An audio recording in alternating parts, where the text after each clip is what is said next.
Hello. आज का हमारा टॉपिक है hyper conjugation.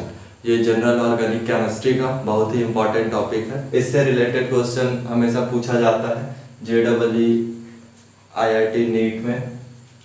Hyper conjugation, hyper conjugation, hyper conjugation को हम नो बॉन्ड रेजोनेंस भी कहते हैं। नो बॉन्ड रेजोनेंस, हिंदी में हम इसको बोलते हैं आबंधहीन अनुनाद। आबंधहीन अनुनाद, ये सब नाम से स्पष्ट है। आबंधहीन अनुनाद, और इसको अति संयुग्मन भी बोलते हैं। अति संयुग्मन, ठीक है। इसका इतना सारा नाम है, ये दोनों हम इंग्लिश में बोलते हैं और ये हम हिंदी में। तो हम देखते हैं कि नो बॉन्ड रेजोनेंस, आबंधहीन अनुनाद किसे बोलेंगे। देखो, नाम से ही हम समझते हैं कि क्या होता है no bond resonance. No bond मतलब वहां पे क्या होगा, सिग्मा बॉन्ड, कार्बन और हाइड्रोजन का सिग्मा बॉन्ड जो है वो ब्रेक होगा, वहां पे बॉन्ड नहीं होगा। और वो जो बॉन्ड टूटेगा, जो वहां पे बॉन्ड को हम नहीं बोल रहे हैं नो बॉन्ड, वो ब्रेक होके जो कोई भी ये क्रियात्मक समूह है उस तरफ, या C डबल बॉन्ड C या CH प्लस या C रेडिकल, कार्बन रेडिकल, तो ये बॉन्ड जो है वो ब्रेक होके यहाँ पे आता है, ठीक है। और यहाँ पे रेजोनेंस होता है। जैसे हम देखते हैं ये हाइड्रोजन है, यहाँ पे double bond C, single bond O minus. इस तरह से जो होगा उसको हम बोलते हैं हाइपर कॉन्जुगेशन। मतलब सिंपल है कि सिग्मा बॉन्ड, कार्बन और हाइड्रोजन का सिग्मा बॉन्ड जो है वो ब्रेक होगा, और ब्रेक होके कार्बन और कार्बन इस बीच में आएगा। इसको हम बोलते हैं नो बॉन्ड रेजोनेंस, ठीक है, या हाइपर कॉन्जुगेशन। तो यहाँ पे हम कॉन्जुगेशन क्यों बोले हैं, क्योंकि यहाँ पे कॉन्जुगेट हुआ है, ठीक है। ये बॉन्ड यहाँ आया तो ये बॉन्ड यहाँ गया। रेजोनेंस भी हम इसी वजह से बोलते हैं कि रेजोनेंस में हम यही कराते हैं ना, ये बॉन्ड का क्या कराते हैं, ट्रांसफर, तो उसको हम बोलते हैं रेजोनेंस, ठीक है। तो हम एक्चुअली इसको कराते कैसे हैं, जैसे हमारे पास कोई कंपाउंड है CH3 C double bond C, यहाँ पे CH CH2 ऐसे लिख लेते हैं, ठीक है। ऐसा हमारे पास कोई भी कंपाउंड है तो अल्फा कार्बन, ठीक है, अल्फा कार्बन का अल्फा जो हाइड्रोजन रहेगा, अल्फा कार्बन हम किसको बोलते हैं, देखो अल्फा कार्बन हम किसको बोलते हैं, अल्फा कार्बन जो क्रियात्मक समूह या कार्बन आयन, धनात्मक चार्ज, ऋणात्मक चार्ज, ठीक है, या फ्री रेडिकल से लगा हुआ कार्बन, से लगा हुआ पहला कार्बन को हम क्या बोलते हैं, अल्फा। दूसरे कार्बन को हम क्या बोलते हैं, बीटा। तीसरा कार्बन को हम क्या बोलेंगे, गामा। वैसे चौथा कार्बन को बोलते हैं हम डेल्टा, साई, फाई, ऐसे चलते रहता है। तो यहाँ से हम क्रियात्मक समूह या डबल बॉन्ड, ट्रिपल बॉन्ड, इसको भी क्रियात्मक समूह बोलते हैं। तो एल्केन से लगा हुआ पहला कार्बन हम क्या कहलाएंगे, अल्फा कार्बन। दूसरा कार्बन को हम क्या कहते हैं, बीटा कार्बन, ठीक है। तीसरा कार्बन को हम क्या बोलते हैं, गामा कार्बन। तो इस तरह से हमारा जो अल्फा कार्बन है उसमें का हाइड्रोजन, अब इसको हम कैसे लिखेंगे, ठीक है। अब देखते हैं हम इसको लिखते कैसे हैं। अब हम जैसे इसको लिख रहे हैं CH single bond C double bond CH2, ऐसा है। तो ये कैसे कराएगा, ये जो सिग्मा बॉन्ड है उसका रेजोनेंस होगा, सिग्मा बॉन्ड ट्रांसफर होके यहाँ पे आ जाएगा, ठीक है। तो कार्बन, हाइड्रोजन और ये हाइड्रोजन बिना बॉन्ड का रहेगा, इसीलिए इसको नो बॉन्ड बोलते हैं, ठीक है। यहाँ पे डबल बॉन्ड आ जाएगा, ये CH डबल बॉन्ड CH2, ऐसा तो पहले से था। अब इस कार्बन पे देखो, ये बॉन्ड आ जाने की वजह से 1 2 और ये हाइड्रोजन का 3 और ये 4 और ये 5 बॉन्ड तो हो ही नहीं सकता, ठीक है। कार्बन में 4 बॉन्ड होगा, इसलिए ये वाले बॉन्ड को हम यहाँ माइनस लगा देते हैं, मतलब जब ये बॉन्ड यहाँ आएगा तो ये वाला बॉन्ड यहाँ चले जाएगा। ठीक है, तो इसको बोलते हैं हम हाइपर कॉन्जुगेशन। अब एक बार तो ये हाइड्रोजन हुआ, एक बार ये हाइड्रोजन कराएगा, अब ये हाइड्रोजन यहाँ गया तो भी सेम प्रोसीजर होगा, तो ये वाला बॉन्ड रहेगा, ये वाला बॉन्ड नहीं रहेगा। ठीक है, थर्ड नंबर में ये वाला थर्ड, ये सेकंड है, ये वाला थर्ड टाइम क्या होगा, अब ये वाला बॉन्ड यहाँ आएगा तो ये वाला बॉन्ड जैसे का तैसे रहेगा, ये वाला बॉन्ड नो बॉन्ड में रहेगा। तो ये 3 बार जो है, 3 बार क्या कर सकता है, हाइपर कॉन्जुगेशन। ठीक है, या तो फिर हाइपर कॉन्जुगेशन या अति संयुग्मन बोल सकते हैं। तो ये 3 बार हाइपर कॉन्जुगेशन करेगा।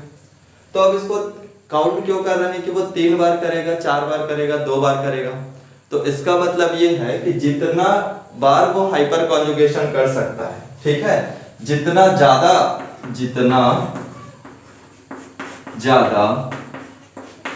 अति संयुग्मन होगा,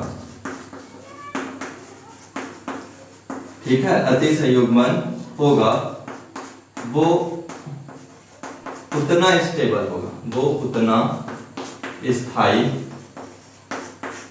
ऐसे वाला स्थायी होगा।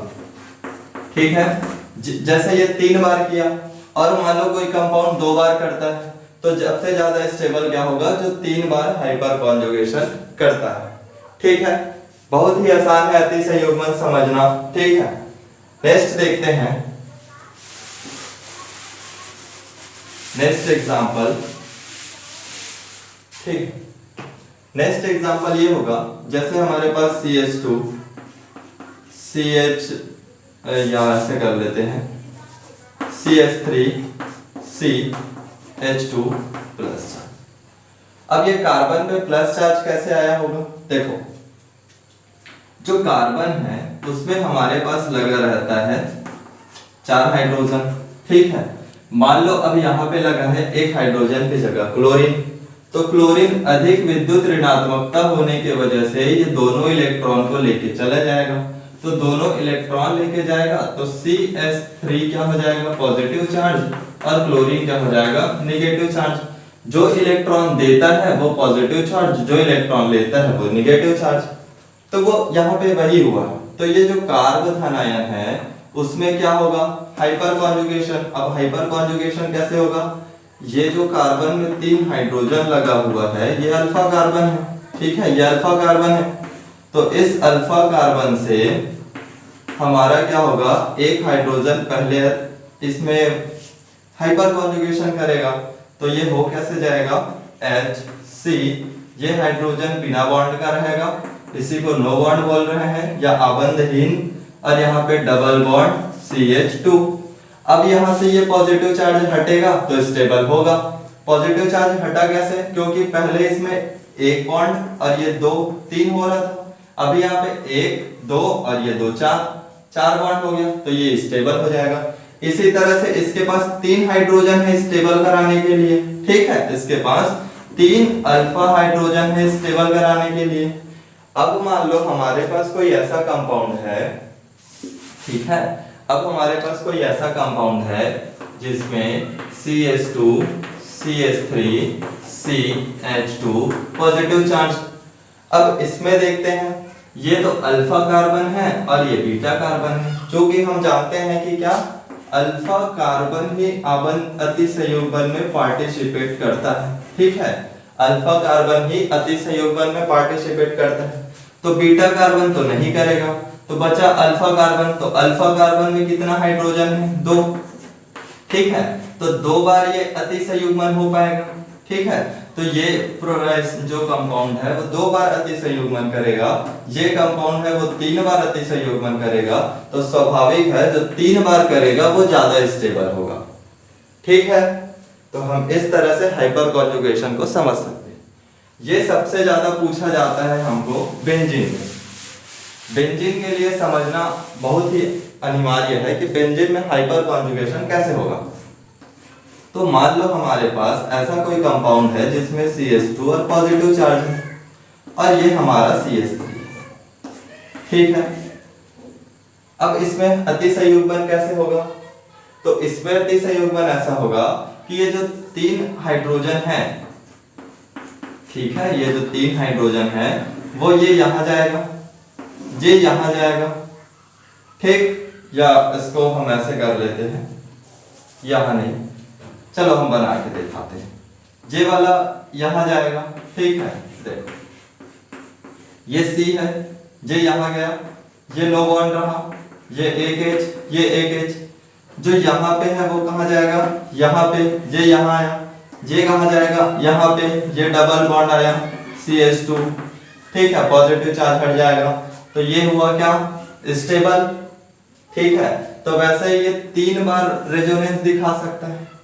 अब मान लो एक और कंपाउंड लेते हैं हम, जिसमें है ये बेंजीन CH2 CH3, ठीक,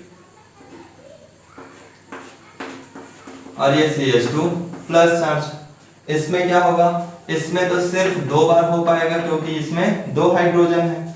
ये यहाँ आया, ये यहाँ गया, ये यहाँ आएगा, तो इसमें कितना बार होगा, सिर्फ 2 बार अतिसंयुग्मन होगा। तो इसीलिए जो 3 बार होगा वो ज्यादा स्टेबल होगा 2 बार के अपेक्षा, ठीक है। इस तरह से हम हाइपर कॉन्जुगेशन को समझ सकते हैं। धन्यवाद। राहुल वर्मा केमिस्ट्री कोर्सेज को सब्सक्राइब करें।